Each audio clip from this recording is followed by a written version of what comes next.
আসসালামু আলাইকুম। মাননীয় স্পিকার, আপনাকে ধন্যবাদ।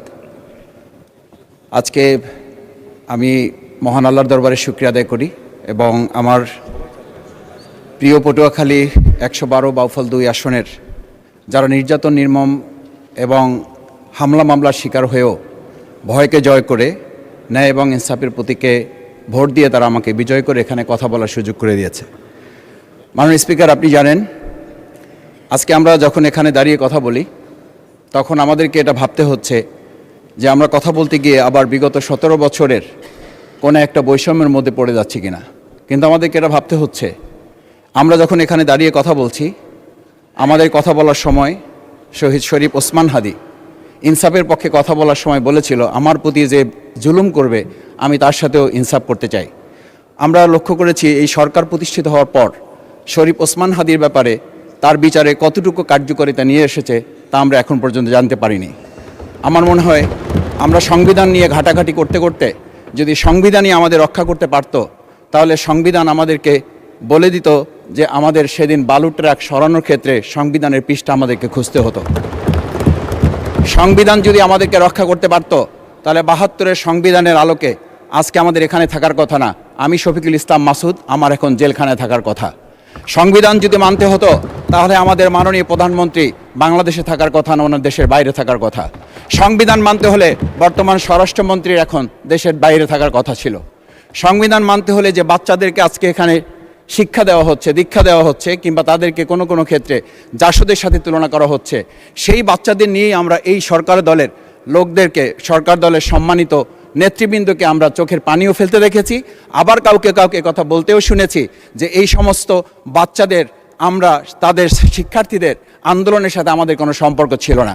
আমরা খুব লজ্জিত হই মাননীয় স্পিকার, আমাদের এই বর্তমান সময়ে আমরা যদি এটা খেয়াল করি যে আমাদের বাংলাদেশের এই বর্তমান প্রেক্ষাপটটা নতুন করে এখন যে গণভোটের যে আজকে ন্যায্যতা অন্যায্যতা, সাংবিধানিক পৃষ্ঠা, লাইন, অক্ষর, দাড়িকমা আমাদেরকে শেখানোর চেষ্টা করা হচ্ছে, যদি সেটা হতো তাহলে বাংলাদেশ জাতীয়তাবাদী দলের সম্মানিত মহাসচিব তিনি কয়েক হাজার পুলিশের বেষ্টনীর মাঝখানে একা একটা মোবাইল নিয়ে তাকে আমরা দাঁড়িয়ে থাকতে দেখেছি, তখন সংবিধান আমাদেরকে রক্ষা করতে পারে নাই।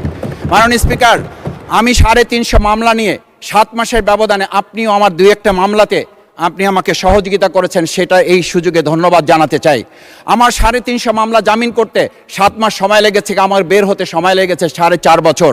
আমি সেই ৪.৫ বছরে ৩বার রিয়ারেস্ট হয়ে ২বার গুম হয়েছি। আমি তখন ডিজিএফআই, এনএসআই, ডিবিএসবির কাছে জানতে চেয়েছিলাম, আমার সামনে দিয়ে বড় বড় নেতারা বের হয়ে যাচ্ছে, আমার অপরাধটা কি? তখন বলেছিল তারা হুমকি না, হুমকি হচ্ছেন আপনারা। আমাদেরকে যখন শেখ হাসিনার শেষ সরকার নিষিদ্ধ করেছিল, তখন তারা ১৪ দল মিটিং করে বলেছিল এই জামাত শিবিরই হচ্ছে সবচেয়ে বড় সমস্যা, তাদেরকে নিষিদ্ধ করলে এই আন্দোলন থেমে যাবে। আজ একটা কথা পরিষ্কার বলতে চাই, এই গণবিপ্লব নিয়ে আমাদের মাথা ব্যথার মূল কারণ হচ্ছে এখানেই। শেখ হাসিনা আমাদেরকে যথার্থ টার্গেটটা করেছিল, সেই টার্গেটের মূল লক্ষ্য ছিলাম আমরা। আমাদেরকে বলা হয়েছিল একটা গুলি করলে একটা সরে, বাকিগুলো লড়ে না, সেই লড়ে না লোকগুলো ছিলাম আমরা মাননীয় স্পিকার, যার কারণে আমাদেরকে তারা ভয় পায়। আমরা এখন বর্তমান সময় ভিডিও দেখতে পাই যেই শেখ হাসিনা বাইরে থেকে বলেছিল আমরা এই দলকে ভোট দিতে বললাম, আর সেই দল আমাদের সাথে আবার বিশ্বাসঘাতকতা করেছে। আমরা সেই শেখ হাসিনার বক্তব্য শোনার পর আমরা কাউকে আজকে এখানে বলতে শুনে নাই শেখ হাসিনার ওই বক্তব্য সঠিক নয়। এই মানুষ প্রতারিত হয়েছে, বেইমানি করা হয়েছে। আবার যদি গণভোট, জুলাই সনদ নিয়ে এই জাতির সাথে প্রতারণা করা হয়, তাহলে মূল্য দিতে হবে শুধু নয়, আবার আমাদেরকে ১৭ বছরের সেই জেল জুলুম, নিপীড়ন, গুম খুনের জায়গায় আমাদেরকে ফিরে যেতে হবে।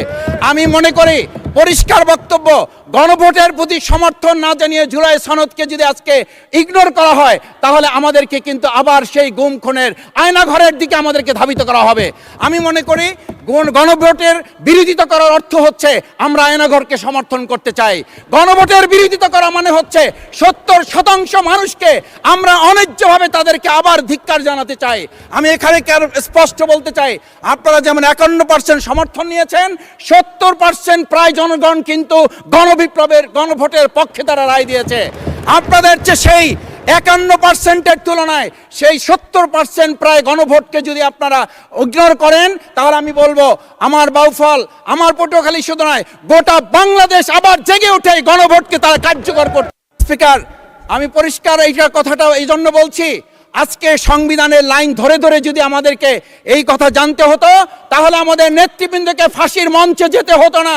আমার মতো ছোট মানুষের কাছে সে সময় ডিজিএফআইয়ের কাছে প্রস্তাব এসেছিল, আপনারা কি চান, মন্ত্রিত্ব চান, দেশ পরিচালনা চান, সব কিছু দেওয়া হবে, শুধু শেখ হাসিনার নীতিতে আপনারা আসেন।